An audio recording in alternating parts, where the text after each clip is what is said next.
Bonjour à tous. Nous sommes le mercredi 4 mars 2026 et notre cher ami et frère Scott Ritter est avec nous.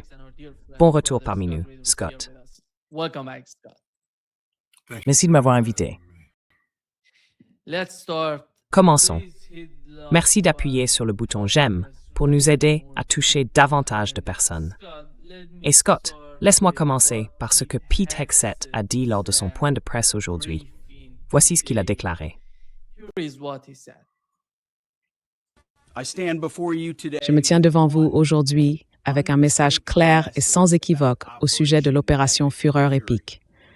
L'Amérique est en train de gagner de manière décisive, dévastatrice et sans pitié. Oui. Quelle est ta compréhension de la personne elle s'adresse? Parle-t-il à la presse, au Parti démocrate, au peuple des États-Unis ou aux habitants de la région, en Asie de l'Ouest? Quel est le public visé?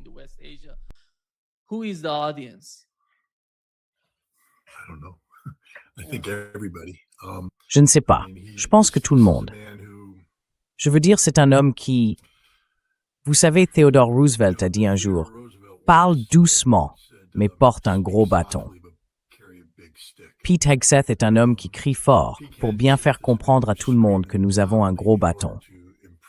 Mais vous savez, si on doit sans cesse rappeler à quel point nous sommes grands, puissants et importants, c'est peut-être que nous ne le sommes pas autant qu'on le croit. Donc je pense qu'il y a ici beaucoup de fanfaronnade pour masquer le fait que nous sommes en difficulté en Irak, enfin en Iran. Et il fait de son mieux pour détourner l'attention des gens afin qu'ils n'examinent pas trop en profondeur le fait que l'Iran détient l'initiative stratégique. C'est les États-Unis qui réévaluent leurs plans toutes les 24 heures, pas l'Iran. Et c'est Pete Hegseth qui doit se présenter devant le public et l'estatue de Maurice Meinkleg.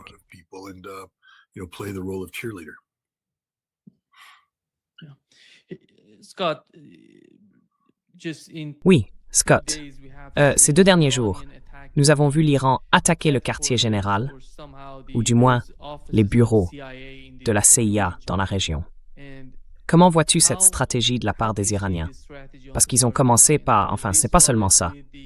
Il y a aussi eu la frappe de drones iraniennes contre un entrepôt de munitions américain en Irak. Comment perçois-tu la manière dont l'Iran agit ici? Ils ne s'en prennent pas seulement à Israël. Ils se concentrent surtout sur la région, le Golfe Persique, les États arabes et les environs de l'Iran. Quelle est la stratégie de leur part?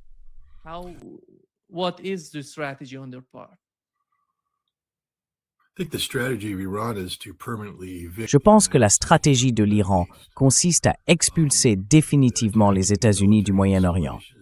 Ils attaquent des installations militaires, des sites diplomatiques, des centres de renseignement, ainsi que les pays qui les accueillent. Je pense donc que l'Iran est en train de créer les conditions d'une fin de conflit éventuelle, c'est-à-dire que l'Iran cessera ses attaques lorsque ces pays auront chassé les États-Unis de leur territoire.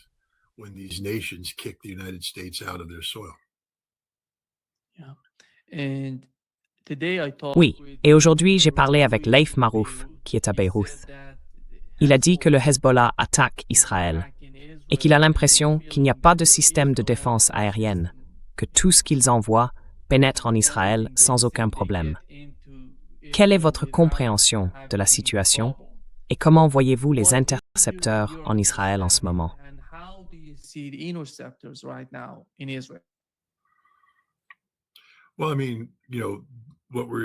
Eh bien, je veux dire, ce que nous vivons en ce moment est la continuation de la guerre de 12 jours. Nous savons qu'à la fin de cette guerre, ni Israël, ni les États-Unis, ni les deux agissant ensemble, n'avaient trouvé de solution à la menace des missiles balistiques iraniens. Et cela se manifeste aujourd'hui, alors que les Iraniens lancent des attaques qui pénètrent les défenses et infligent de graves dommages aux Israéliens. Nous voyons maintenant le Hezbollah s'impliquer dans ce conflit. J'ignore les détails concernant l'armement utilisé par le Hezbollah ou son niveau de sophistication. Il est très difficile de faire une évaluation, si ce n'est pour souligner que des roquettes du Hezbollah tombent sur le sol israélien, ce qui implique que les Israéliens ne parviennent pas à se défendre efficacement contre la menace du Hezbollah.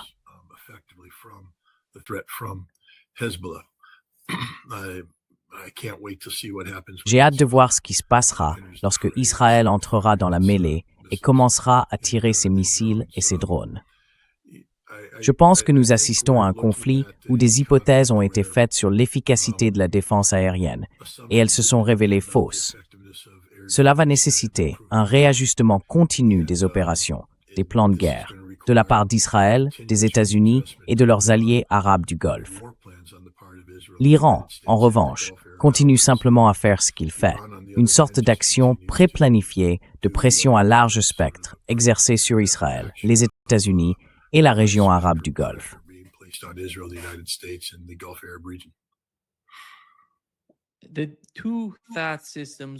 D'après ce que disent les Iraniens, les deux systèmes THAAD ont été détruits. Les États-Unis acheminent maintenant un système de défense depuis la Corée du Sud. S'agit-il de nouveaux systèmes ou doivent-ils être reconfigurés? Car il ne s'agit pas seulement du système de défense aérienne. Il faut aussi disposer des intercepteurs.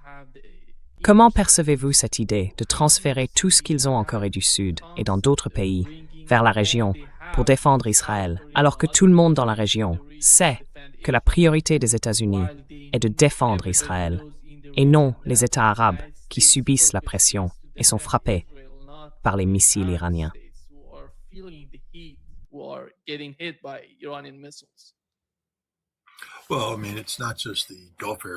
Eh bien, je veux dire, ce ne sont pas seulement les États arabes du Golfe qui se rendent compte qu'ils jouent les seconds rôles par rapport à Israël. Je pense que l'Ukraine s'en rend compte aussi. Et je pense également que la Corée du Sud, le Japon et Taïwan s'en rendent compte. Vous savez, les États-Unis avaient promulgué une posture géopolitique à travers la doctrine de défense de la sécurité nationale, publiée en novembre 2018, qui évoquait la nécessité d'obtenir une supériorité militaire conventionnelle sur la Chine dans le Pacifique, comme concept fondamental de leur approche des relations avec le reste du monde. Oui, on ne peut pas vraiment parler de supériorité quand l'une des menaces connues de la Chine et celle de la Corée du Nord sont des missiles balistiques.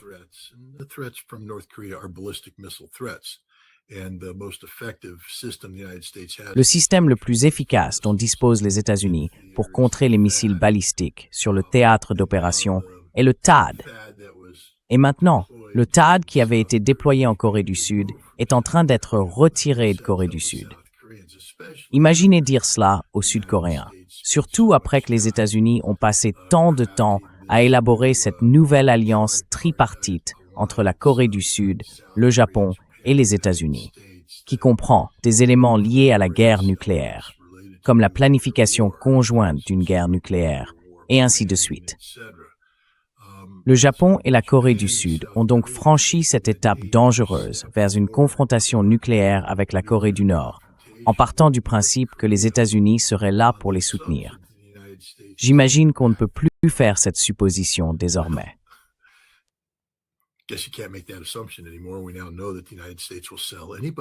Nous savons désormais que les États-Unis sont prêts à trahir n'importe qui pour Israël. Et en tant qu'Américain, je veux dire, vous savez, j'ai toujours été, pas toujours, mais récemment, surtout depuis le 7 octobre, très critique envers Israël. J'ai dénoncé Israël comme une menace. Mais vous savez, j'ai toujours laissé ouverte la possibilité que ce ne soit peut-être que Netanyahou, que si l'on changeait le gouvernement en Israël, on pourrait peut-être en changer la trajectoire. Et je tends de plus en plus à conclure que ce n'est pas seulement Netanyahou, que c'est Israël dans son ensemble, que la menace la plus dangereuse pour la paix et la sécurité dans le monde aujourd'hui, collectivement, c'est l'État d'Israël.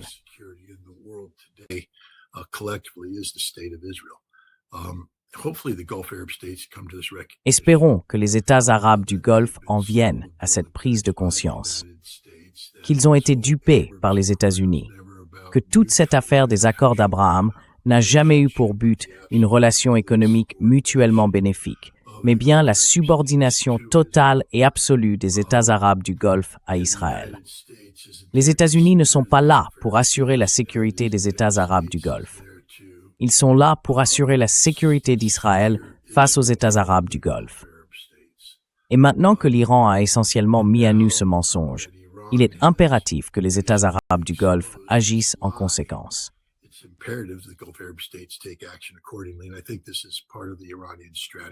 Et je pense que ça fait partie de la stratégie iranienne.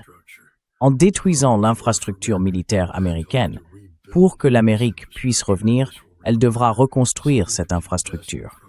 Et cela exigera un investissement important de la part des États arabes du Golfe hôte. Espérons que ces États arabes du Golfe diront « Non, nous n'avons aucun intérêt à reconstruire. Restez dehors, partez, ne revenez pas ». Et maintenant que la CIA retire ses actifs de la région, elle non plus ne devrait pas être autorisée à y revenir.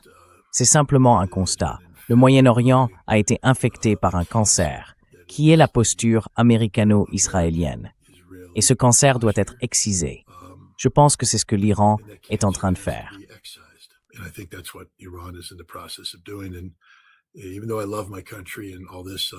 Et même si j'aime mon pays et tout ce qui va avec, il faut appeler un chat un chat.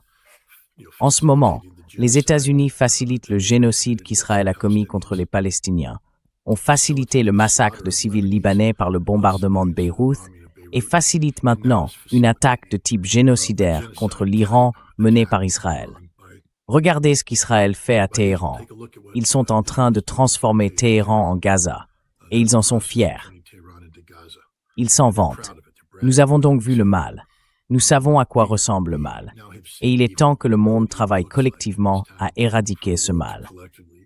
Pour affaiblir Israël, il faut amener les États-Unis à abandonner leur posture agressive, à la fois géopolitique et militaire, au Moyen-Orient.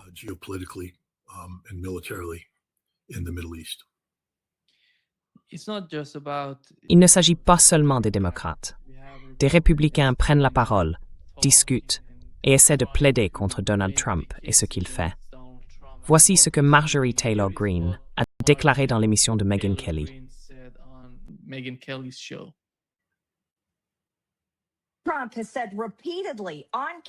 Trump a déclaré à plusieurs reprises, devant la caméra et lors d'interviews, qu'il ne pensait pas aller au paradis. Eh bien, je veux poser une question sérieuse. Qu'a-t-il en tête? Quel est son état d'esprit? S'il ne pense pas aller au paradis et qu'il est un homme vers la fin, il est dans le dernier quart, proche de la fin de sa vie. Comment cela se répercute-t-il sur le reste d'entre nous lorsque nous avons un président des États-Unis convaincu qu'il n'ira pas au paradis? Qu'est-ce que cela signifie pour sa prise de décision? Il a déjà dit aujourd'hui au New York Post qu'il se moquait des sondages, qu'il se moquait de ce que pensent les Américains et qu'il pourrait envoyer des troupes sur le terrain.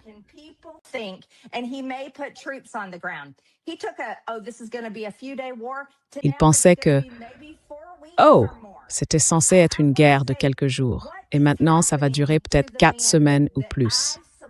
Je veux demander, qu'est-il arrivé à l'homme que j'ai soutenu, que tu as soutenu? L'homme qui a dénoncé ce qui s'est passé en Irak. Celui qui disait plus de guerres étrangères, plus de changements de régime, qu'il avait promis pendant la campagne. J.D. Vance l'avait promis. Tulsi Gabbard l'avait promis. Ils l'avaient tous promis. Et voilà qu'1 an s'est écoulé. 1 an. Et nous sommes dans une autre putain de guerre, avec des soldats américains qui se font tuer. Je pense qu'il est temps pour l'Amérique d'arracher le pansement et qu'on ait une vraie conversation sur ce qui se passe dans ce pays, pour qui diable ces décisions sont prises et qui les prend.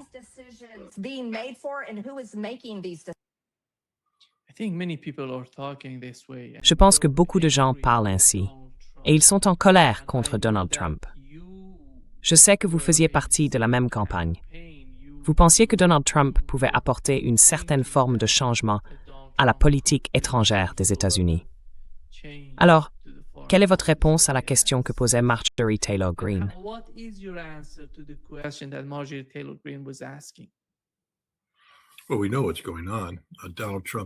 Eh bien, nous savons ce qui se passe. Donald Trump a complètement vendu les intérêts américains à l'État d'Israël, à 100%. C'est Benjamin Netanyahou qui tire les ficelles. Le levier qu'il peut ou non avoir sur Donald Trump est sans importance à ce stade. Nous devons simplement faire face aux conséquences. Mais cela ne devrait surprendre personne. Même pendant la campagne, nous avons vu à quel point Donald Trump s'est soumis servilement au camp pro-israélien. Vous savez, accepter tout cet argent de Miriam Adelson aurait dû être un signal d'alarme pour tout le monde. Puis il a nommé des sionistes déclarés dans tout son cabinet et à des postes de pouvoir, des personnes que nous avons tous vues. Vous savez, lorsque Tulsi Gabbard a essayé de nommer comme adjointe quelqu'un qui remettait en question certains aspects de la domination d'Israël, cette personne a été écartée.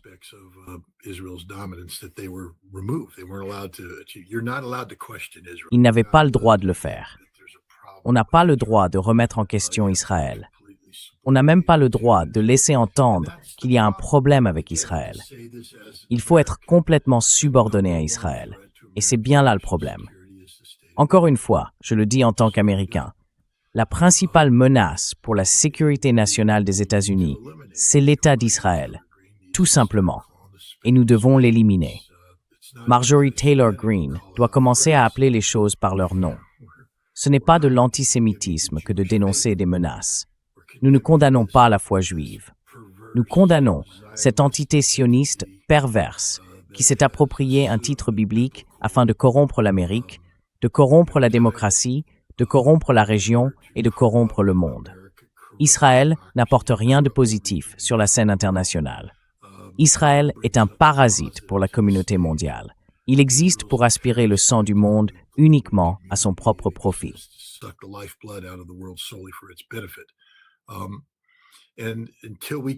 Et tant que nous ne l'appellerons pas ainsi, si nous continuons à prétendre qu'Israël a une légitimité dans le monde d'aujourd'hui, nous ne faisons que permettre à cette activité de se poursuivre. Car au moment où l'on légitime l'État d'Israël, on légitime son gouvernement, on légitime ses programmes. Si Israël est légitime, le gouvernement l'est aussi.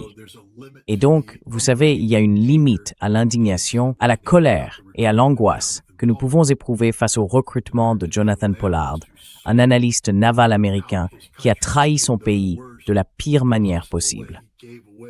Il a livré des volumes entiers sur la collecte SIENT américaine. Il nous a coûté des milliards de dollars pour rassembler ces informations. Une grande partie concernait des éléments très sensibles, y compris les plans de guerre nucléaire des États-Unis.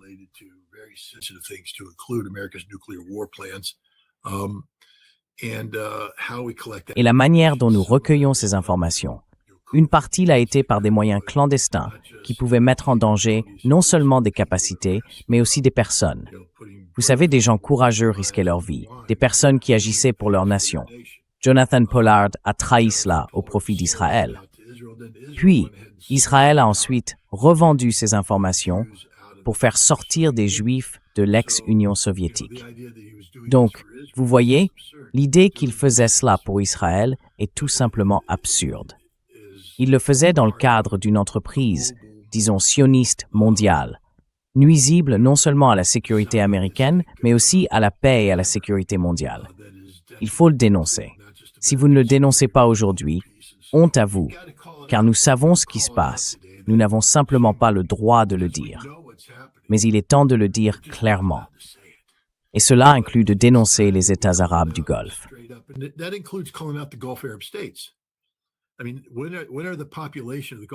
Je veux dire, quand les populations des États arabes du Golfe vont-elles se rendre compte que leurs monarchies les ont trahis au profit de l'État d'Israël, qu'elles sont devenues complètement subordonnées à la volonté d'Israël? Mon Dieu, le peuple palestinien subit un génocide et les États arabes du Golfe restent silencieux. Nous savons maintenant pourquoi. Parce qu'ils sont activement complices du gouvernement israélien dans la mise en œuvre de ce génocide. Et maintenant, ils transfèrent ce comportement génocidaire à d'autres populations arabes au Liban et désormais à la population iranienne. Il faut simplement le dénoncer. Et s'ils ne peuvent pas le faire, alors ils doivent être écartés. Donc oui, j'encourage activement les populations des monarchies arabes du Golfe à se soulever et à renverser leur régime corrompu parce qu'ils ne vous servent pas.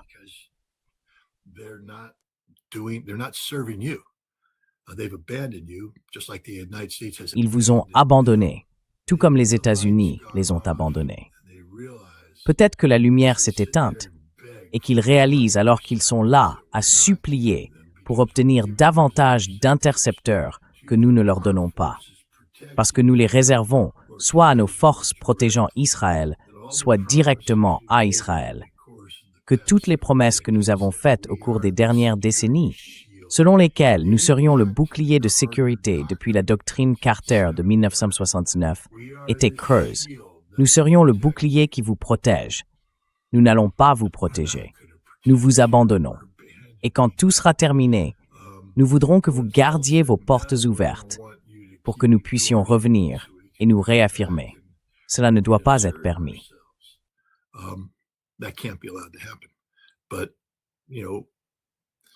Mais, vous savez, espérons que le peuple se soulève. Nous voyons à Bahreïn des signes de changement de régime, car la majorité chiite commence non seulement à affronter la famille Khalifa corrompue, mais aussi à se confronter violemment aux forces de sécurité du CCG, dirigées par l'Arabie saoudite, venues pour maintenir Khalifa au pouvoir. Renverser Khalifa, et Bahreïn deviendra un État révolutionnaire. Ensuite, observez ce qui se passe dans l'est de l'Arabie saoudite, où vit la majorité chiite, et comment les Saoudiens déplacent leurs forces pour faire face à cela. Regardez ce que fait Ansar Allah. Parce que, vous savez, Ansar Allah met les Saoudiens en difficulté depuis plusieurs années déjà, et ils ont aussi mis les Émiratis en difficulté pendant plusieurs années.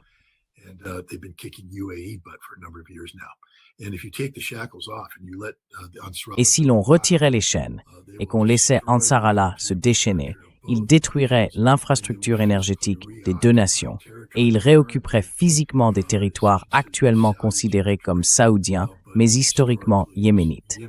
Il les reconquérait.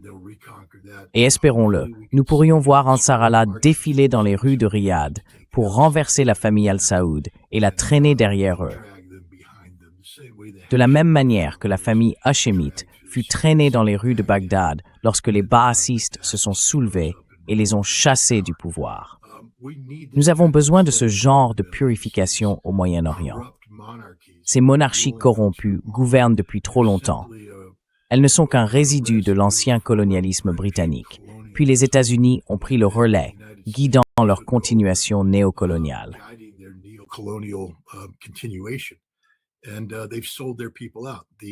Et ils ont trahi leur peuple. Ces gens ne défendent rien. Ils ne sont pas très religieux, parce que vous savez, dès qu'ils quittent leur pays et montent dans un avion, dès qu'ils sortent de l'espace aérien, l'alcool apparaît. Les femmes s'habillent selon les standards occidentaux. Elles vont à Paris, elles vont à Londres, et elles se comportent de manière ostentatoire, ce qui est très bien si l'on est quelqu'un de l'Occident ayant adopté ce mode de vie. Mais si l'on prétend être une personne pieuse, craignant Dieu, et que l'on fait de cela le pilier de son image dans son pays, pour qu'ensuite les gens voient qu'une fois à l'étranger on se comporte différemment, on n'est qu'un hypocrite. Et c'est la réalité des États arabes du Golfe. C'est 100% d'hypocrisie, 100% du temps.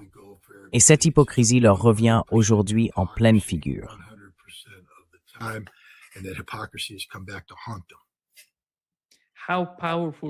Quelle est leur puissance militaire s'ils décident de rejoindre les États-Unis?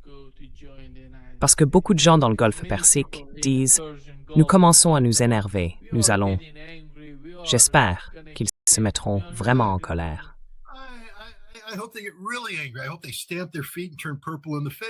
J'espère qu'ils taperont du pied et deviendront tout rouges de colère. L'Arabie saoudite essaie de vaincre Ansar Allah depuis 2014 et elle n'y est pas parvenue. Ansar Allah. Les Émirats arabes unis se sont joints à l'Arabie saoudite pour tenter de vaincre Ansar Allah depuis peut-être 2015. Ils n'y sont pas parvenus. Ils n'y arrivent pas. L'armée des Émirats arabes unis est composée à 85% de mercenaires. Donc je veux dire, quoi? Vous allez me dire que les Émirats arabes unis vont se battre pour le Pakistan. Le Pakistan, principalement. Ils viennent du Pakistan, de l'Inde, du Bangladesh. Le fait est qu'ils ne sont pas citoyens émiratis. Les citoyens émiratis sont gros, pâles, avec des mains douces, une peau douce, efféminés, parce qu'ils ne savent pas se battre, parce qu'ils ne veulent pas se battre.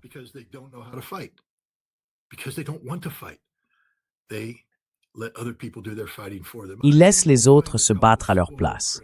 Je veux dire, on peut trouver quelques princes gâtés qui ont le style de vie. Ils vont à la salle de sport, ils courent, ils ont des traits sculptés, mais mets-les sur un ring face à un gamin du Bronx et il les écrasera dans la poussière. Parce que ce gamin du Bronx sait encaisser les coups. Il en prend depuis toujours. Mais ces Émiratis fragiles, eux, ne savent pas encaisser. Car dès que quelqu'un les menace, ils claquent des doigts et leur garde du corps pakistanais accourt pour réduire la personne en bouillie.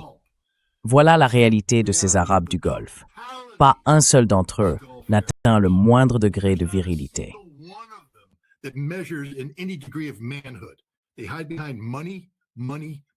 Ils se cachent derrière l'argent. L'argent, toujours l'argent. Ils achètent leur sortie de tout. J'ai dit cela au major général Matt Caulfield en août, je crois, en 1990. On m'avait retiré de l'école de guerre amphibie pour m'envoyer dans une cellule de planification spéciale que le commandement du corps des marines mettait sur pied pour planifier des opérations amphibies. Matt Caulfield voulait me parler parce que j'étais capitaine et que j'allais rejoindre un groupe de colonels et que j'avais été recommandé par certaines personnes. Il s'est dit, je dois comprendre pourquoi il recommande un capitaine. Qu'est-ce qu'un capitaine peut bien savoir? Alors il a commencé à m'interroger. Et à la fin, il m'a demandé, en quoi croyez-vous?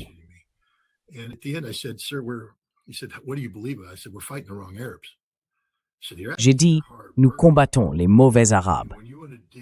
Il a répondu, les Irakiens sont travailleurs. Je veux dire, quand tu veux creuser un fossé en Irak, les Irakiens creusent le fossé. Quand tu veux que quelque chose soit fait, ce sont les Irakiens qui le font. Tu vas au Koweït et ils sous-traitent parce qu'ils sont juste des gens gras, riches et pervers. Nous combattons les mauvais Arabes. Nous devrions combattre les Koweïtiens. Nous combattons les Saoudiens. Et il m'a dit, pourquoi est-ce que je te veux sur ce projet? J'ai répondu, eh bien, tu m'as posé une question. Je t'ai donné la réponse. Mais si tu m'ordonnes de planifier une opération militaire, je planifierai cette opération militaire. C'est mon travail, c'est mon devoir. Mais mon devoir n'est pas de te passer de la pommade.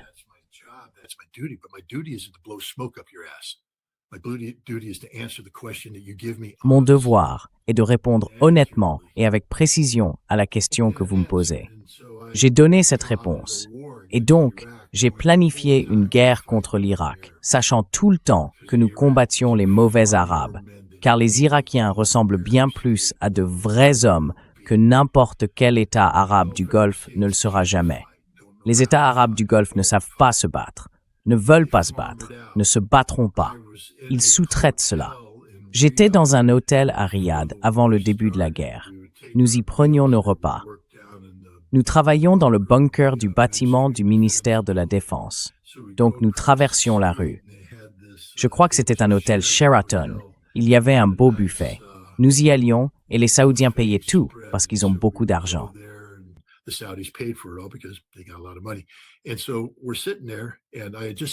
Et donc nous étions assis là. Et je venais de passer la journée à examiner des listes de cibles et toutes ces informations sur le conflit que nous nous apprêtions à mener pour libérer le Koweït de l'occupation irakienne. Au même buffet se trouvaient plusieurs princes koweïtiens qui avaient fui Koweït City et se réfugiaient désormais en Arabie Saoudite. Nous les avons entendus parler à leurs hôtes saoudiens. Ils disaient, « Vous savez, ces Américains sont nos mercenaires. Nous les payons pour venir ici et nous libérer. » Et le lieutenant-colonel avec qui j'étais m'a essentiellement ordonné de quitter la pièce, car il a vu que j'étais sur le point de me lever, d'aller là-bas et de passer à tabac ce Koweïtien, de le réduire en miettes. Je ne suis le mercenaire de personne.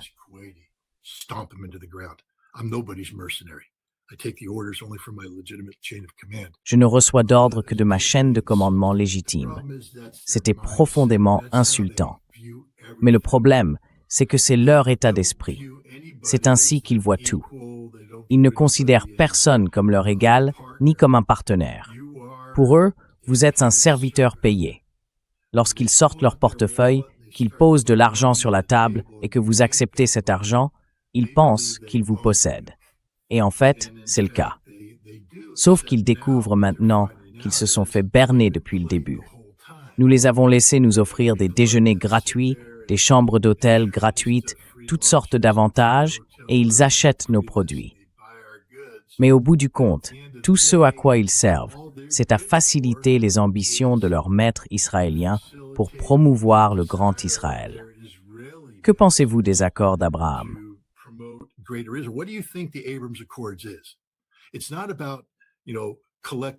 Il ne s'agit pas d'un renforcement collectif par le développement économique. Il ne s'agit pas de relations mutuellement bénéfiques. Il s'agit des Arabes qui se subordonnent à un grand Israël, à 100%. C'est uniquement cela. Et c'est ce qu'ils ont fait. C'est ce que ces dirigeants pervers, gras, pâles, efféminés, non-hommes de ces nations ont fait. Et je vais le dire, j'en ai simplement assez. Nous devons commencer à le dénoncer. On ne peut pas résoudre un problème sans le définir correctement. Donc, si nous continuons à prétendre que l'Arabie saoudite est une puissance militaire alors qu'elle ne l'est pas, Ansar Allah peut vaincre les Saouds. Et je prie pour qu'il le fasse. Si Ansar Allah m'écoute, marchez sur Riyad. Faites-le. Faites-le. Débarrassez-vous de cette ridicule famille al-Saoud qui n'est arrivée au pouvoir que parce qu'une bande de Wahhabites courait sur des chameaux et intimidait d'autres tribus bédouines dans les années 1920 et 1930.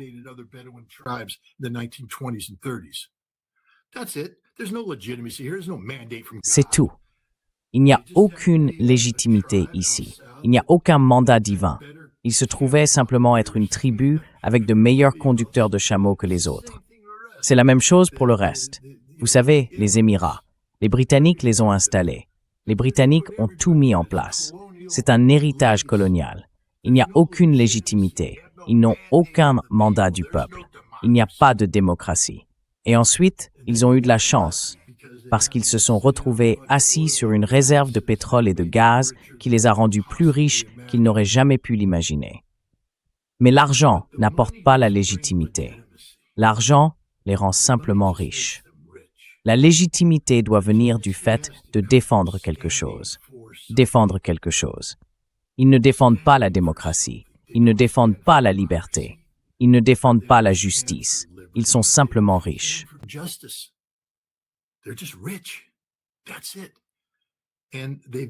C'est ça. Ils croyaient pouvoir s'asseoir là et utiliser leur contrôle sur les États-Unis pour contrôler l'Iran. Mais il s'est avéré que ce sont les États-Unis qui les contrôlaient, les utilisant au profit d'Israël. Et cette vérité est maintenant révélée. Cette vérité a été exposée en pleine lumière par l'Iran.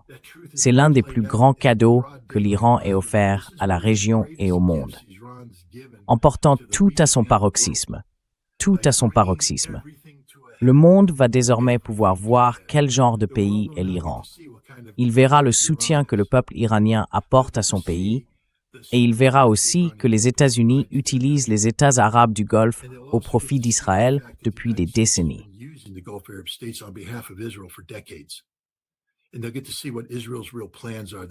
Et ils verront quels sont les véritables plans d'Israël, qu'Israël n'est rien d'autre qu'un État génocidaire enfermé dans un minuscule morceau de territoire, enveloppé de références bibliques dénuées de sens.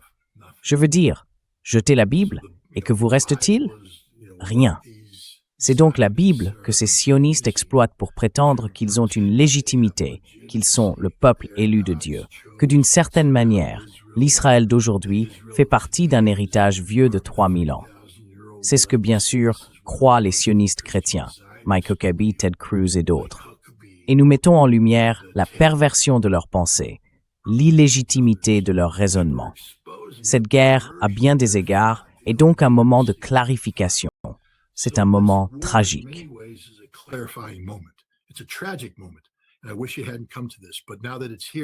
Et j'aurais préféré qu'on n'en arrive pas là.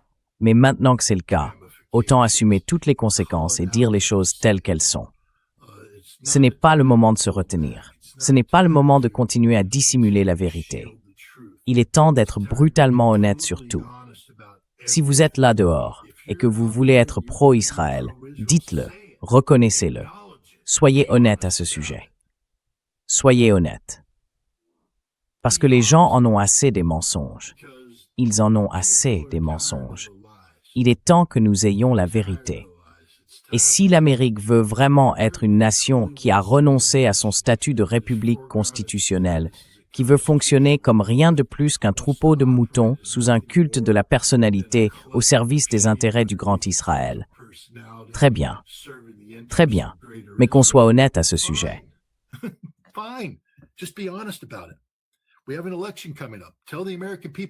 Nous avons une élection qui approche. Dites au peuple américain que c'est pour cela qu'il vote. Quand vous votez pour moi, Donald Trump, ou pour mon parti, ce pourquoi vous votez, c'est pour le Grand Israël. Nous ne le cachons pas, c'est là. Nous votons pour le Grand Israël, pas pour la Constitution. Vous votez pour me donner le pouvoir, à moi, un culte de la personnalité. Je continuerai à rebaptiser des bâtiments à mon nom. Je continuerai à déployer des banderoles avec mon visage. Je continuerai à faire en sorte que tout tourne autour de moi, Donald Trump. Si vous ne pouvez pas voir en tant qu'Américain ce qui se passe, quel autre président en exercice a agi avec un tel degré d'hubris et d'arrogance narcissique? Aucun. Aucun. L'Amérique est infectée par une maladie, un mal qui détruit ce que nous sommes.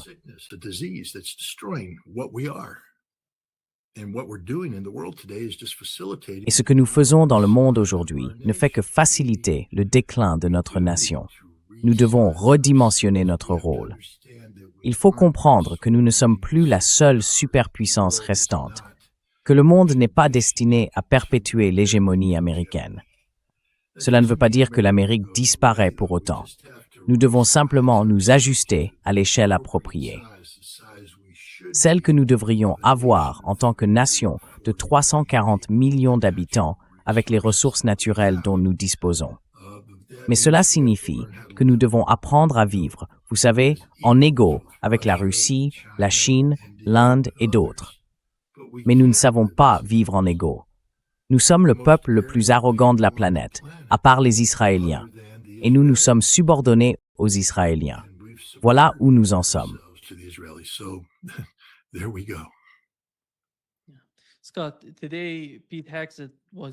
Scott, aujourd'hui, on a demandé à Pete Hegseth s'il comptait déployer des troupes au sol en Iran, et ils n'ont pas répondu à la question. Ils ont dit qu'ils n'allaient pas y répondre. C'est l'une des principales questions que se posent actuellement nos auditeurs. Ils veulent connaître ton point de vue à ce sujet. L'autre point, c'est qu'il y a beaucoup de rumeurs concernant l'envoi de groupes syriens de l'État islamique et de Kurdes qui iraient sur le terrain. Quelle est ta compréhension de ce genre de rumeurs et de l'idée selon laquelle ils pensent pouvoir déployer des troupes au sol? Il ne semble pas que l'administration Trump soit disposée à le faire.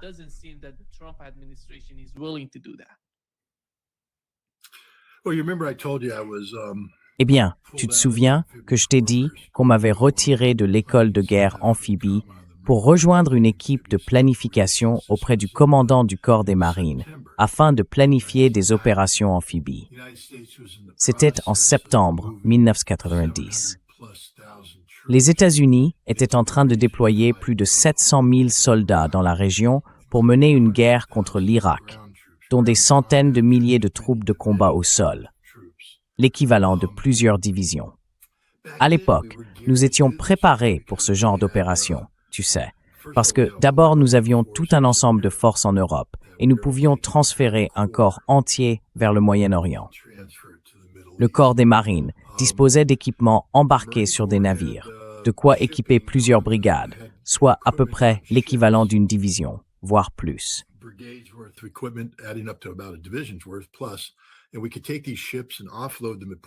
Et nous pouvions prendre ces navires, les décharger dans les ports, puis faire venir les marines par avion.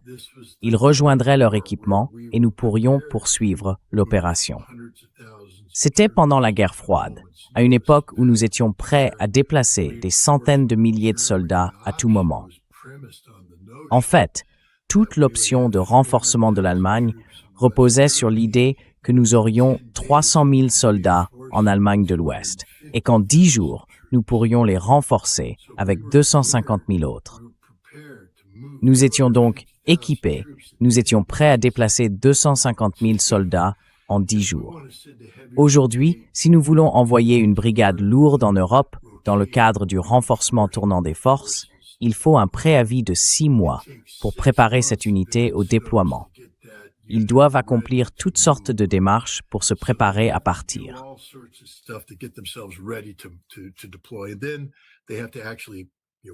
Ensuite, ils doivent réellement charger leur matériel sur des trains, l'acheminer jusqu'au navire, le charger à bord, traverser la mer et le décharger, et cela dans un port ami. Ils déchargent au port de Hambourg. Maintenant, imaginez que nous prenions cette même brigade et que nous l'envoyions en Iran. Eh bien, il faudra 6 mois pour les préparer. S'ils veulent accélérer le processus, bon courage car ils ne sont pas prêts. Mais maintenant, ils montent à bord de leur navire et commencent à se déplacer. Dans quel port vont-ils décharger? Rappelez-vous, nous parlons de l'Iran. Avec l'Irak, nous avons pu décharger au Koweït et en Arabie Saoudite, puis déplacer nos forces, les concentrer, les déployer le long de la ligne de contact et mener une guerre terrestre. Comment allons-nous faire cela? Allons-nous débarquer en Arabie Saoudite?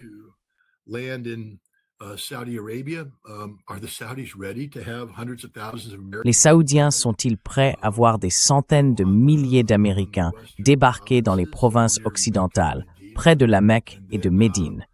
Et ensuite, comment allons-nous les déplacer et les positionner au Koweït?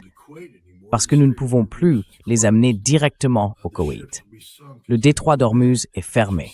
Les navires seront coulés en approchant. Dès que nous commencerons le déchargement, les missiles iraniens frapperont le port, détruisant les navires, tuant les troupes, anéantissant la logistique. Donc, nous ne pouvons pas faire cela. Nous ne pouvons pas non plus les faire venir par avion, car tous les aérodromes sont sous attaque. Et une fois qu'ils sont descendus de l'avion, où les mettons-nous? Dans un immense camp qui dirait « Faites-moi exploser ». Non. Nous avons donc 2 options. Débarquer dans l'ouest de l'Arabie Saoudite, ou débarquer en Jordanie, traverser Israël, constituer une force en Jordanie, puis avancer en Irak.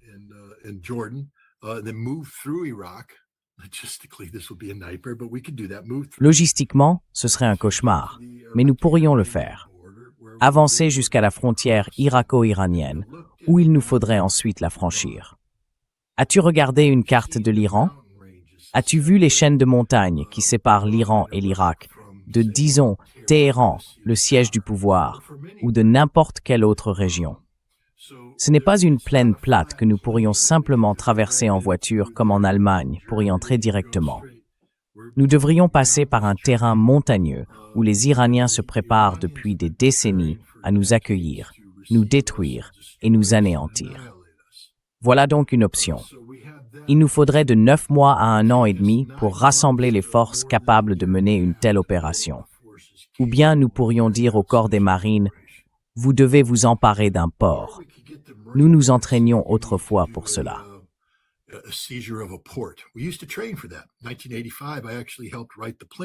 En 1985, j'ai en fait contribué à rédiger le plan pour la prise de Chabahar et de Bandar Abbas. Je connaissais intimement les renseignements dont nous disposions à l'époque, ce qu'il nous faudrait faire, comment nous déplacerions nos forces. Mais à ce moment-là, le corps des marines était organisé pour ce genre d'opération. Ce n'est plus le cas aujourd'hui. Comment faire? Enfin, vous voyez, il nous faudrait utiliser au moins 3 brigades pour l'assaut initial. Comment embarquer 3 brigades sur les navires? Je ne pense plus que nous en soyons capables. Mais si nous le pouvions, comment les approcher des côtes iraniennes sans être coulés? C'est le problème que le général Berger a constaté lorsqu'il a pris le commandement il y a quelques années. Il a dit « Nous ne pouvons pas remplir notre mission parce que nous restons attachés à des opérations amphibies héritées du passé, qui mettent 1 millier de marines sur un grand navire. »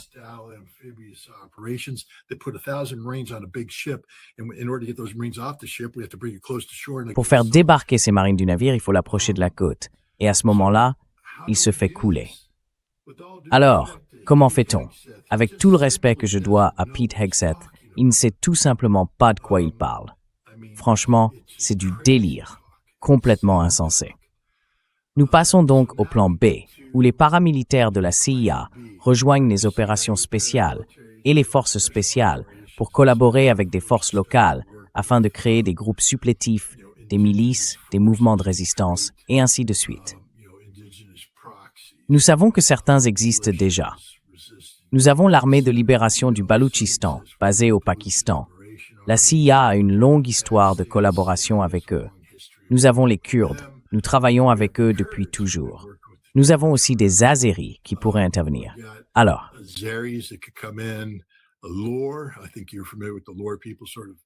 je pense que vous connaissez les Alors, un peu dans la région kurde, mais distincte des Kurdes.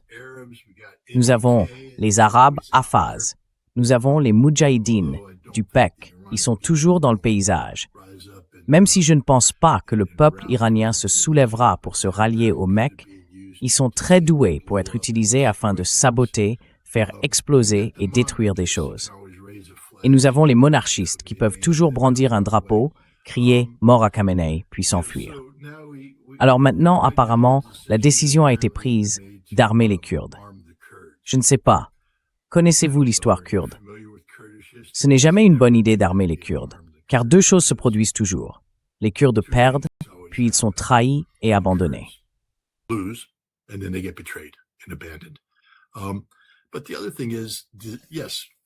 Mais l'autre chose, c'est que oui, nous pouvons entrer dans le nord de l'Irak et mobiliser les Kurdes qui s'y trouvent. Que va faire la Turquie? Rester là et dire « c'est une bonne idée ». Pourquoi ne pas exciter les Kurdes en leur faisant croire qu'il va y avoir un Kurdistan libre et indépendant?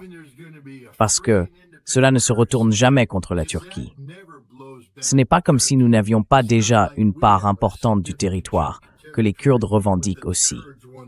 C'est pour cela que la Turquie est intervenue si brutalement, à la fois dans le nord de l'Irak et en Syrie, pour écraser toute idée d'un Kurdistan libre et indépendant.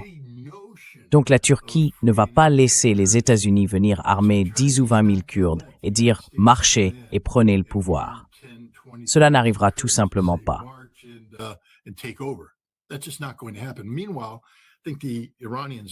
Pendant ce temps, je pense que les Iraniens ont déjà pris les choses en main et qu'ils lancent des frappes préventives sur Souleymaniye et d'autres zones, démantelant ces groupes kurdes au fur et à mesure qu'ils se renforcent. Mais encore une fois, les Kurdes vont simplement se retrouver lésés. Je ne voudrais pas être kurde, parce qu'ils vont encore être utilisés, maltraités et massacrés. En gros, nous n'avons aucune option. Aucune.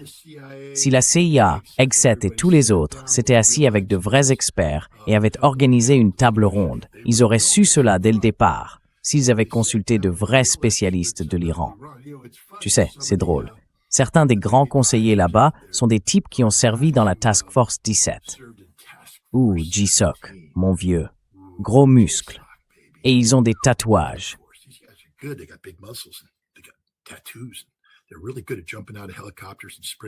Ils sont vraiment doués pour sauter d'hélicoptères, foncer dans des bâtiments et tuer des gens.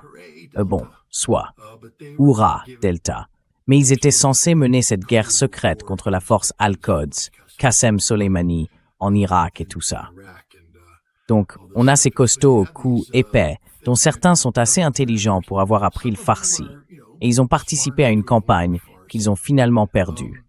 Mais maintenant, ce sont eux qui se font passer pour des experts régionaux et qui donnent des conseils. Ce sont ces gens-là qui affirment que le peuple iranien veut être renversé, qu'il déteste le régime.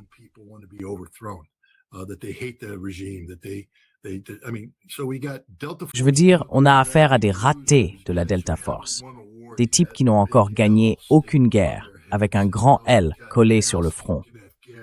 Ils se sont probablement fait botter le derrière en Afghanistan hier, puis sont venus se le faire botter dans le sud de l'Irak. Ensuite, ils sont rentrés chez eux et ont commencé à réfléchir à leur importance dans le monde. Alors ils se sont mis à se vendre comme des experts régionaux, enfin, experts en la matière, c'est le terme qu'ils aiment employer. Et ils sont tout simplement ignorants. S'ils ont mis les pieds en Iran, c'est parce qu'ils y ont atterri une nuit pour insérer quelqu'un, extraire quelqu'un, poser un dispositif ou faire quelque chose de ce genre. Mais ils n'ont pas arpenté les rues de Téhéran en interagissant avec les Iraniens, en discutant avec eux. Ils ne sont jamais allés à Kashan.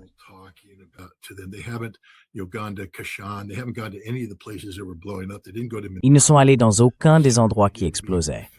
Ils ne sont pas allés à Manab. Ils n'ont certainement pas rencontré les familles des écoliers massacrés par les bombes. Ces gens ne savent rien de l'Iran. Et pourtant, ce sont eux qui disent « Non, tout ce qu'il faut faire, c'est tuer Ali Khamenei et le système s'effondrera ». Mais s'ils avaient parlé à de vrais experts, ils auraient su que tuer Ali Khamenei ne ferait que renforcer le système, que cela se retournerait contre eux. Et c'est exactement ce qui s'est passé. Nous avons réussi à obtenir, enfin le président Trump, félicitations. Beau travail, mon gars, parce que tu as fait ce que tu voulais faire. Tu voulais que le peuple iranien se soulève et prenne les choses en main.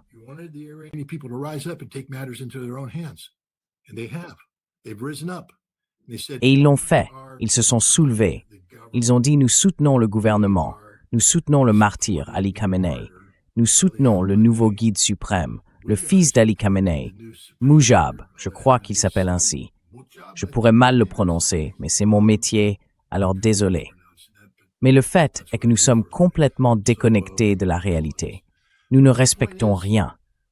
Nous traitons les Iraniens comme s'ils n'étaient qu'une bande de jockeys de chameaux, de têtes enturbanées, de sable, nens, ou de tout autre terme péjoratif que nous avons utilisé par le passé pour désigner les peuples du Moyen-Orient, au lieu de reconnaître l'un des peuples les plus cultivés, raffinés et dignes que le monde ait jamais connu, avec une histoire qui remonte à des milliers d'années.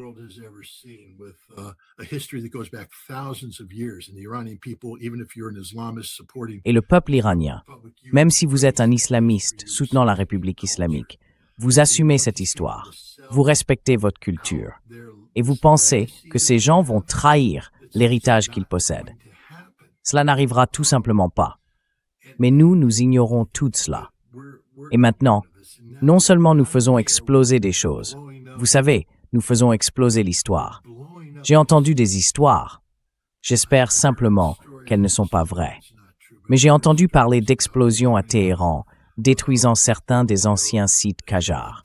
Encore une fois, je le prononce peut-être mal, ça se prononce peut-être autrement. Mais tu sais, c'est bien, ta prononciation est bonne.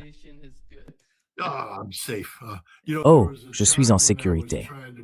Tu sais, il fut un temps où j'essayais de prononcer Bab al-Mandeb et je n'arrêtais pas de me tromper dans tous les sens, genre 20 fois. Quelqu'un a fait un mème super drôle me montrant en train d'essayer de le dire, le Bab al-Mandeb. Et finalement, je dis le Bab al-Mandeb et tout un groupe se met à applaudir.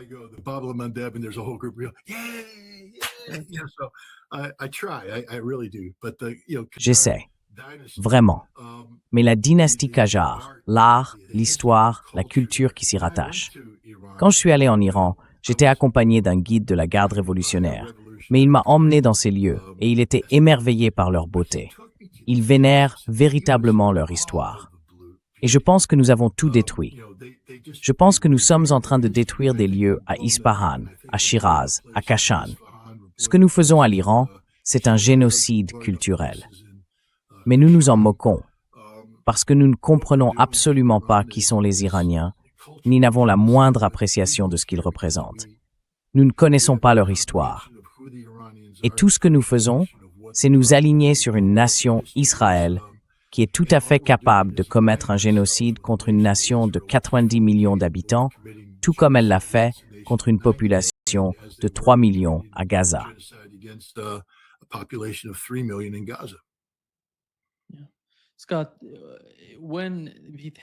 Scott, quand il nous donne une chronologie de la guerre, il parle de 4 jours, puis de 4 semaines. Et en ce moment, je ne sais pas combien de temps cela prendra. Ça me rappelle, je ne sais pas si tu as vu la vidéo qui compare Rumsfeld à Pete Hegseth aujourd'hui. On dirait qu'il parle du même genre d'idées quand il s'agit de guerre. Il ne semble pas que Pete Hegseth, parce qu'il a dit qu'il était au Moyen-Orient, se souvienne vraiment de l'état d'esprit qui l'y a conduit à cette guerre. C'était simplement l'idée de l'époque Bush, les gens autour du président Bush, qui pensaient pouvoir régler ça en peu de temps, ce qui ne s'est pas produit. Donc le voilà, en train de comparer les deux, Rumsfeld et Pete Hegseth.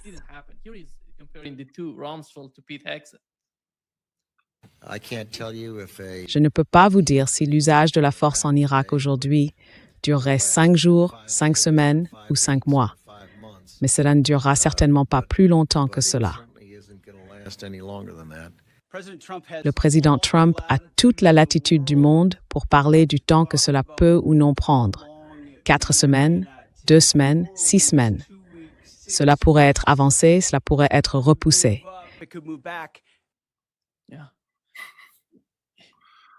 Oui. Comment quelqu'un qui a fait la guerre en Irak, en Afghanistan, je ne sais pas exactement où, peut-il ne pas comprendre la réalité de ce qui se passe? Et il ne voit pas la menace d'une guerre longue. Je pense que c'est vraiment en train d'arriver. Ce sera une guerre longue. Ce ne sera pas court, tu vois. Mais il ne semble pas que l'administration Trump en ait pleinement conscience.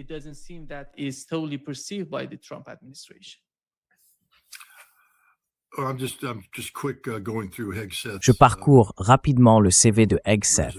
Ce n'est pas très impressionnant. Il s'est engagé, il a été nommé officier dans l'armée et il a effectué des missions en Afghanistan et en Irak. Quand je regarde, il a l'insigne d'infanterie de combat. Mais quand j'examine sa bronze star, c'est une étoile simple, ce qui signifie qu'elle n'a pas été décernée pour héroïsme. Donc, c'est un homme à qui, à l'époque, on distribuait des décorations à tout va pour quiconque était déployé. C'est un homme qui n'a pas connu de combat difficile. Il ne sait pas ce qu'est un combat difficile. Et c'est un homme qui n'a jamais accédé à un poste d'autorité significatif. Il n'a pas commandé de troupes au combat au niveau du bataillon ni à un niveau supérieur. Nous devons donc être prudents lorsque Pete Hegseth commence à dire « J'y étais, je l'ai fait ». Nous devons aussi juger Pete Hegseth sur ses propres paroles.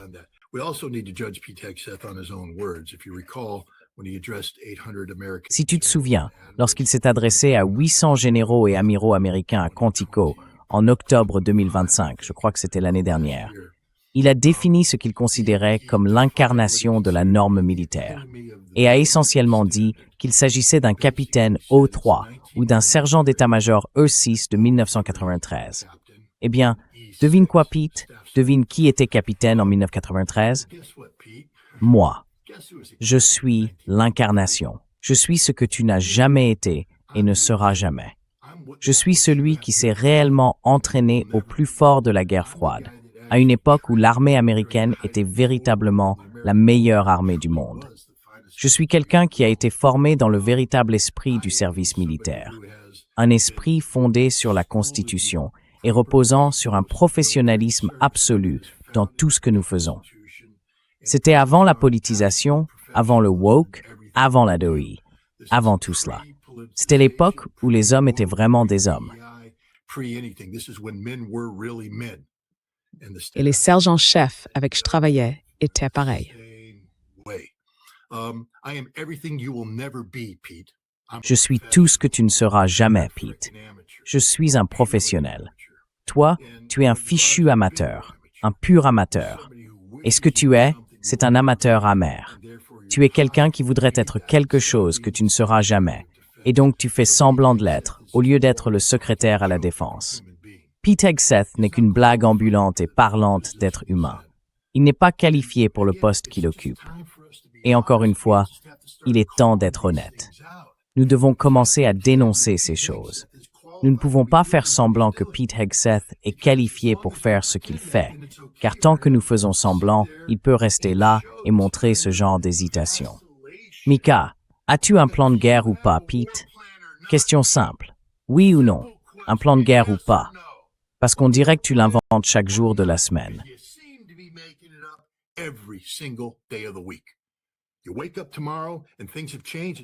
Vous vous réveillez demain et les choses ont changé. Et maintenant, vous donnez une conférence de presse où vous modifiez les paramètres.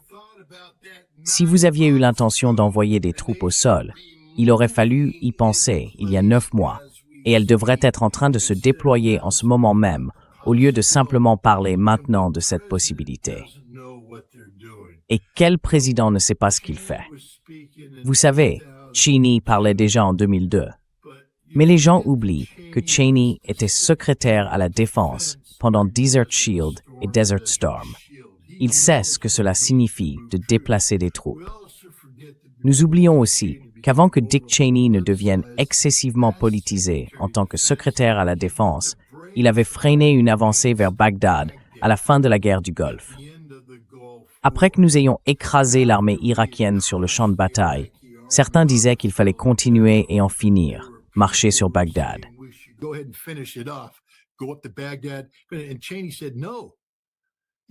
Et Cheney a dit non.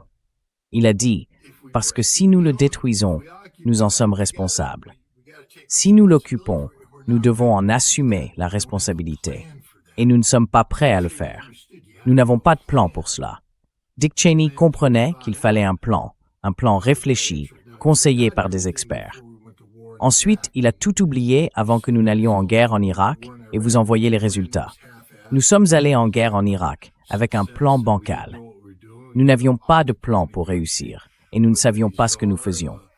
Nous avons fini par occuper le pays avec un tsar. Comment s'appelait ce type déjà? Paul. Je ne me souviens plus de son nom. Mais le gars qui dirigeait le pays, vous savez, il a essentiellement démobilisé l'armée irakienne, lancé la débasification et éliminé la seule chose qui maintenait l'Irak uni.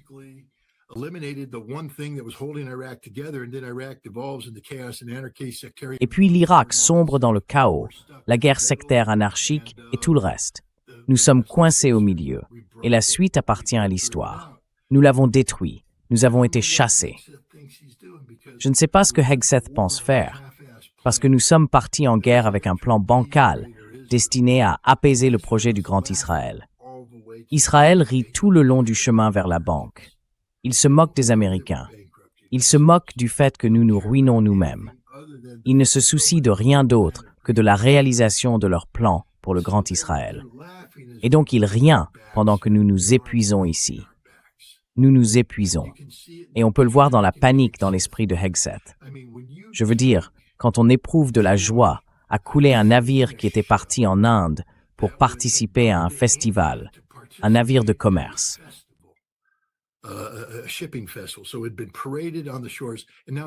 Donc, il avait été exhibé sur les côtes et maintenant, il se trouvait au large du Sri Lanka. Pas un combattant actif, simplement en route vers son port d'attache ou vers une autre destination. Et nous envoyons un sous-marin. Nous ne sommes pas en état de guerre. Quelle autorité légale avions-nous pour couler ce navire? Le Congrès a autorisé cela? Nous avions, apparemment, selon le Congrès, l'autorité légale de prévenir l'attaque de missiles iraniens contre nous. Mais ce navire était là, et nous l'avons coulé, l'acte le plus lâche possible. Nous ne lui avons pas donné de chance. Le sous-marin ne s'est pas montré pour dire « rendez-vous » ou quelque chose du genre, envoyer un signal.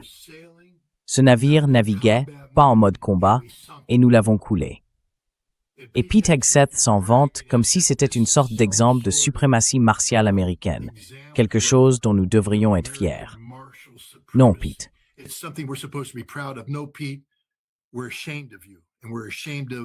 Nous avons honte de vous, et nous avons honte de cette action. C'est quelque chose que le commandant du navire n'aurait jamais dû faire. Ce commandant de sous-marin n'aurait jamais dû couler ce navire. Le navire ne représentait une menace pour personne. Et pourquoi l'avons-nous coulé? Parce que nous le pouvions. Et ne me dites pas que nous sommes en guerre, car le Congrès refuse de déclarer la guerre. Le Congrès a qualifié cela d'action défensive. Je veux dire, c'est ce que disait Mike Johnson. C'est défensif, donc ce n'est pas vraiment un conflit. Nous ne faisons même pas partie du combat. C'est purement défensif. Était-ce une action défensive d'envoyer un sous-marin au large du Sri Lanka pour couler un navire? Cela me semblait plutôt offensif. Et c'est ce que nous faisons avec tout. Je veux dire, c'est une campagne incompétente, fondée entièrement sur l'idée d'un effondrement du régime.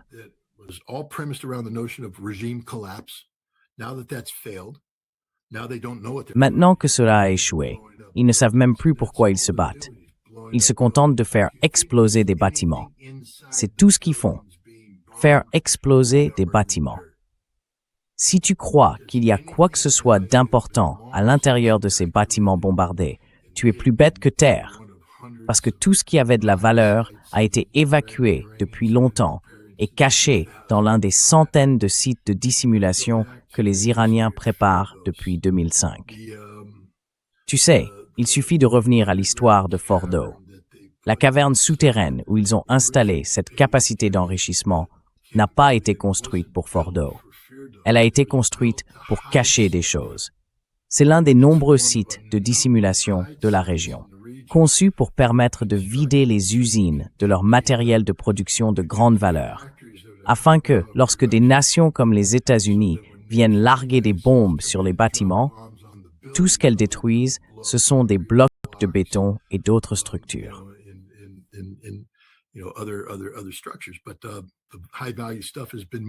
Mais les choses de grande valeur ont été déplacées. Donc, tout est parti. Tout a été déplacé. Nous faisons simplement exploser des bâtiments vides.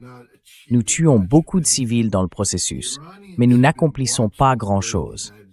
Les Iraniens ont observé la manière dont les États-Unis mènent la guerre, et j'encouragerais quiconque à ne pas prendre pour argent comptant ce que dit le CENTCOM ou tout militaire américain aujourd'hui. Ne le faites pas. Les Iraniens sont des experts en matière d'Iraniens. Ce que je veux dire par là, c'est qu'ils connaissent leur plan de jeu. Ils observent la manière dont les États-Unis combattent depuis la guerre du Golfe. Ils comprennent comment les États-Unis et Israël mènent diverses opérations.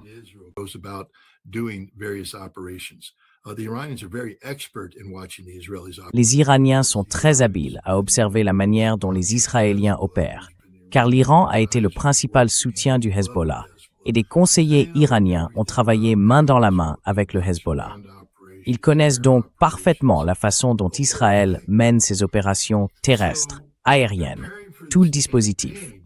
Alors, en préparant cette campagne, pensez-vous une seconde que les Iraniens aient pu se dire comment amener les Américains et les Israéliens à dépenser l'essentiel de leurs ressources à poursuivre des fantômes? Ou bien se sont-ils dit « Nous allons simplement y aller et faire cela en nous plaçant entièrement à la merci des Américains, pendant que les Israéliens survolent la zone à la recherche du moindre indice et se précipitent dessus. »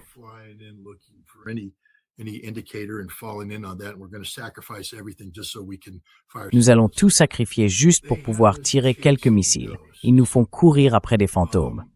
Tu sais, quand je lis les Israéliens, ils disent « On les a réduits à 12 lanceurs. » Et moi, je me dis vraiment « Waouh, vous êtes sacrément bons. 12 lanceurs. » Attendez, pause. Simple marine ici, pas très doué en maths, mais les Iraniens n'ont-ils pas lancé plus de 12 missiles sur Israël l'autre jour? S'ils n'ont que 12 lanceurs, et qu'en même temps, ils ont tiré des missiles contre les Émirats arabes unis, l'Arabie saoudite et le Koweït. Comment ça marche, Israël? Je veux dire, vous êtes les gens les plus intelligents de la planète. Vous êtes le peuple choisi de Dieu, après tout. Alors, peut-être que vous avez des mathématiques magiques, inspirées par Dieu. Mais ils ne savent tout simplement pas de quoi ils parlent.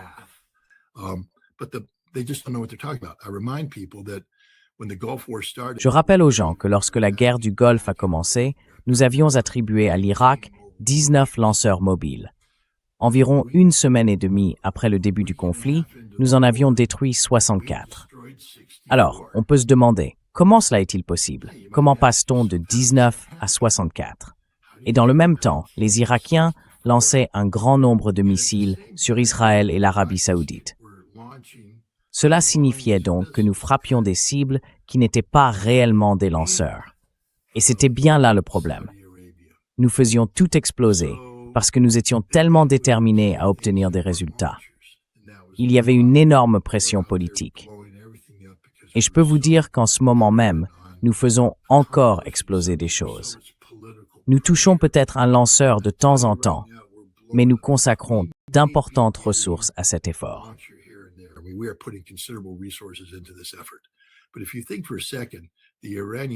Mais si vous pensez une seconde que les Iraniens n'ont pas réfléchi à tout cela, qu'il n'y a pas de leurre, demandez-vous comment vous pourriez être amené à envoyer votre patrouille aérienne de combat sur quelque chose. Il y a des indices visuels. Les Iraniens auront des repères fixes. Ils sortiront, installeront un lanceur et le mettront en position. Maintenant, si j'étais un analyste militaire et que je regardais l'image avec un horodatage indiquant que la photo a été prise il y a 45 minutes, je dirais inutile de frapper, car les Iraniens auront terminé 5 à 7 minutes après le lancement. Ils auront bougé.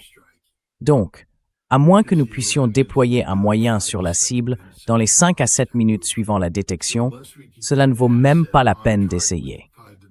Mais non, nous les envoyons là-bas. Nous faisons tout exploser, nous montrons l'image et nous disons « en voilà un ».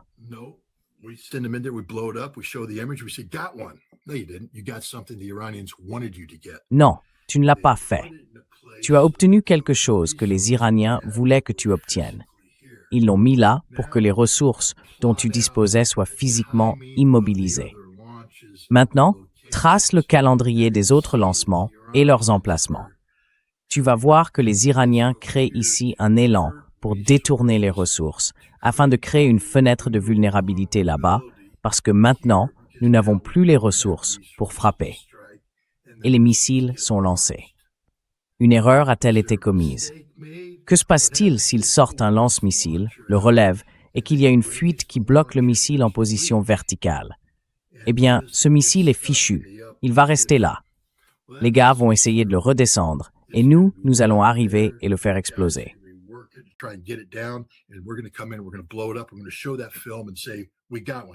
Nous allons projeter ce film et dire « on en a eu un ». Oui, on en a eu un là. Félicitations. Mais nous ne l'avons pas eu parce que nous sommes plus intelligents que les Iraniens. Nous l'avons eu parce qu'une erreur s'est produite. Vous savez, c'est simplement comme ça. Il y a aussi, je suppose que le mot que je vais utiliser est des indices SIGINT, des indices de communication. Donc les Iraniens vont s'asseoir là et saturer les ondes de communication parce qu'ils sont experts en la matière. Et ils vont laisser échapper des signaux disant des choses comme « envoyez le convoi X ». Ils utiliseront des mots de code. « Envoyez le convoi X par ici », générer du trafic de mouvement.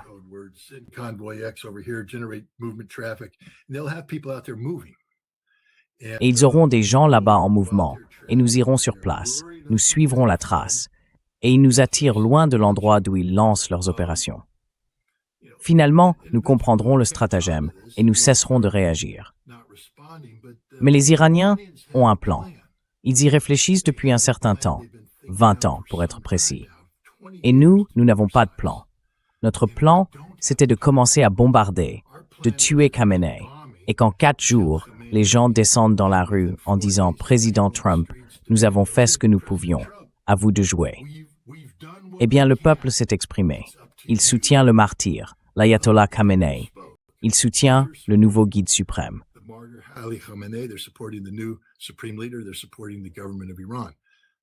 Ils soutiennent le gouvernement iranien.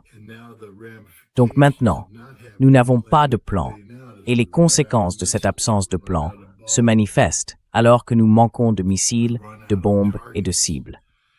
C'est là le véritable danger, car à mesure que nous manquons de cibles, nous allons commencer à en chercher de nouvelles, sans avoir la moindre idée de ce que nous visons. Alors nous allons commencer à tout faire exploser. C'est ainsi que nous finissons par frapper des hôpitaux, des écoles, des abris anti-bombes. Et c'est simplement la réalité de la guerre. Cela va devenir horrible, et les Israéliens s'en moquent.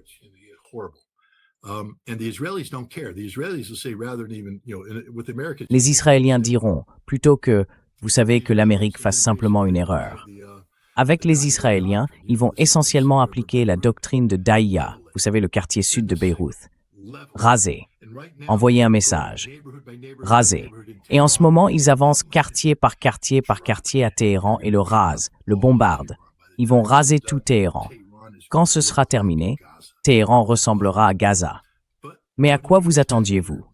Vous partez en guerre contre une nation génocidaire. Je veux dire, Israël est une nation malade, génocidaire, et ils ne savent qu'une chose, commettre un génocide. Et c'est exactement ce qu'ils font en ce moment avec la nation iranienne.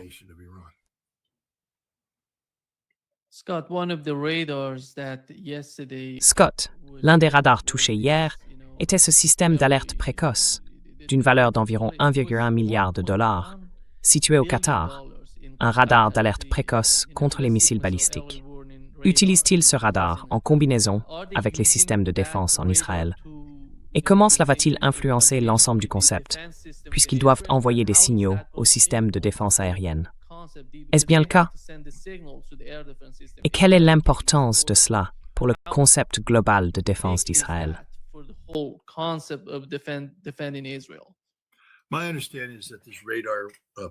D'après ce que je comprends, cette position radar, là où elle se trouvait, était destinée à fournir une alerte précoce, une détection anticipée des lancements de missiles balistiques iraniens. Ainsi, on obtient les signaux, boum. Et maintenant, comme il est impossible de faire fonctionner un système 24 heures sur 24, il faut parfois le mettre en veille. Lorsqu'un indicateur de lancement apparaît, on envoie le signal.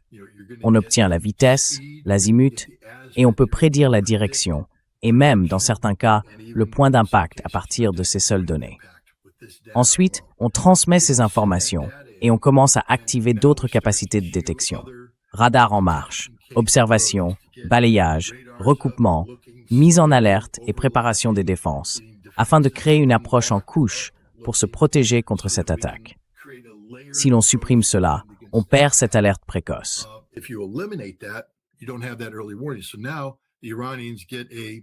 Alors maintenant, les Iraniens prennent l'avantage, car lorsqu'ils tirent, il faudra attendre que ce soit détecté par les systèmes satellitaires. On risque de ne pas obtenir le même résultat prédictif. Il va donc falloir effectuer encore plus de balayage. Et en balayant davantage, on gaspille d'abord des ressources, mais on divulgue aussi des informations. Parce que, encore une fois, je ne sais pas comment les Iraniens procèdent. Mais si c'était moi, j'utiliserais des drones équipés pour recueillir du renseignement d'origine électromagnétique. Au moment où je lance mes missiles, mes drones seraient là, en train de balayer, à la recherche d'une activation radar.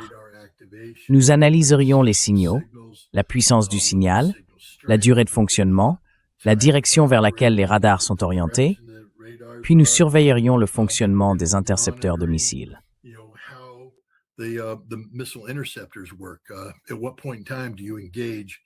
À quel moment engage-t-on le THAAD? À quel moment engage-t-on David Sling, Arrow? Toutes ces données sont intégrées. Et disons qu'ils y parviennent. Disons que ce missile est lancé, et boum. Maintenant, les Iraniens vont se dire, d'accord, où était la vulnérabilité? Comment cela s'est-il produit? Comment empêcher que cela ne se reproduise la prochaine fois? Que devons-nous faire pour empêcher ces systèmes de fonctionner, ou du moins de fonctionner à pleine capacité? Et ils feront cet ajustement. Saturer le système, créer des distractions. Le missile suivant arrive et frappe la cible au sol. C'est cela, la guerre des missiles, et les Iraniens en sont des maîtres. En aveuglant la coalition, en détruisant ce radar, cela renforce considérablement la capacité de l'Iran à s'assurer que ses missiles atteignent les cibles qu'ils visent.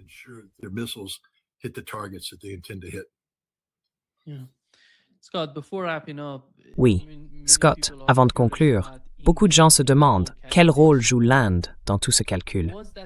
Était-ce un événement important de voir Modi se rendre en Israël et montrer à quel point il est proche de Netanyahou et d'Israël?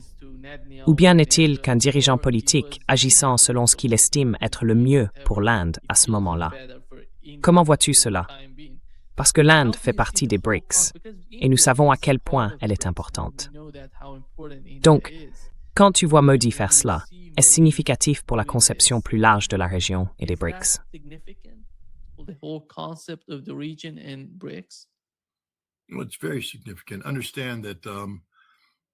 Eh bien, c'est très significatif.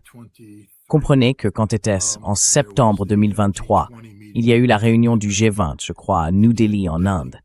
Joe Biden était président à ce moment-là, et il est apparu aux côtés de Modi pour annoncer le corridor économique Inde-Moyen-Orient-Europe. En gros, l'idée était que les marchandises fabriquées en Inde puissent être placées dans un conteneur, envoyées aux Émirats arabes unis, déchargées, puis chargées sur un train traversant les Émirats, l'Arabie saoudite et la Jordanie, avant d'entrer en Israël jusqu'au port de Haïfa, d'où elles seraient rechargées sur un autre navire porte-conteneur, transportées à travers la Méditerranée, déchargées en Grèce dans un port là-bas, puis acheminées vers l'Europe. Voilà donc ce corridor.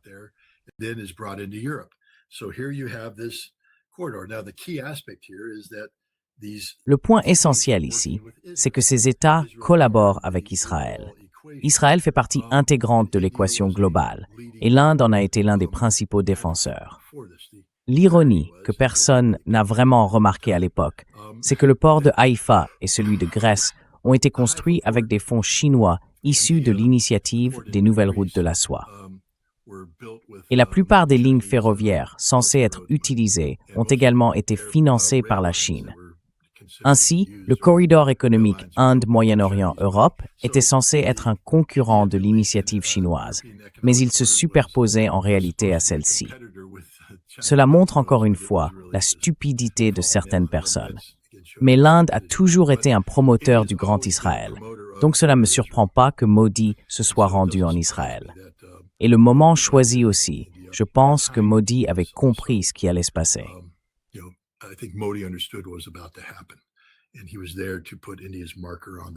Et il était là pour poser le marqueur de l'Inde sur la table.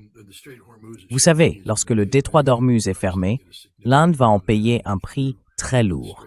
Une part importante de son énergie transite par le détroit d'Ormuz. Je pense donc qu'il s'agissait d'une déclaration politique de Modi au sujet de l'Inde, sur le camp auquel il appartient, et qu'il plaide pour que le détroit reste ouvert et pour des choses de cette nature. Nous verrons bien.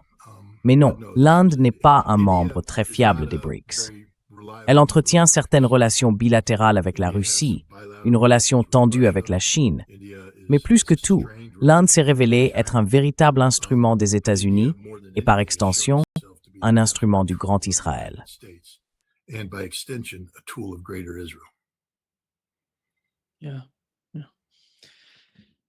Oui, merci beaucoup, Scott, d'être avec nous aujourd'hui. Un grand plaisir, comme toujours. Eh bien, merci. Tu ne me remercieras peut-être pas quand YouTube fermera ta chaîne, mais au moins, nous serons partis en nous battant, en disant la vérité. Merci. Bonne journée. Bonne journée.